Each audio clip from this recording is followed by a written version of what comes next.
La notizia è nell'aria, il riservo totale del presidente Luca Zaia corrobora la sua fondatezza. Intel avrebbe scelto il Veneto per la nuova sede in Europa. Il colosso statunitense dei microchip si appresta a investire in uno stabilimento europeo qualcosa come 4 miliardi e mezzo di euro. La prudenza è d'obbligo dunque. Che lo sapremo. Lo sapremo intanto. Beh, sentite, ho lavorato un anno senza parlare, perché dovrei parlare adesso? Se solo sei aggiudicato o no, o siamo stati ancora discutendo. Non ho altro da aggiungere. Zaia è intervenuto all'Assemblea di Giovani Industriali di Assindustria Veneto Centro a Stra, nel veneziano. Qual è il messaggio da dare ai giovani imprenditori in un momento caratterizzato da tanti cigni neri? Beh sì, quella dei cigni neri oggi ci porta come storia a due cigni neri importanti che sono il Covid e l'Ucraina, quindi a un anno di distanza. Sono elementi imprevedibili che hanno un impatto sociale importante.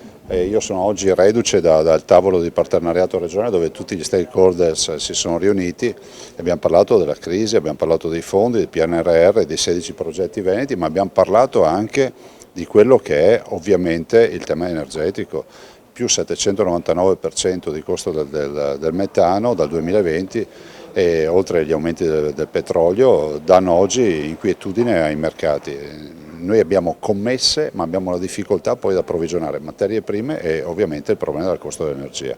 Soluzioni? Le soluzioni sono quelle di un provvedimento nazionale e spero che sia il primo provvedimento che il nuovo governo adotterà.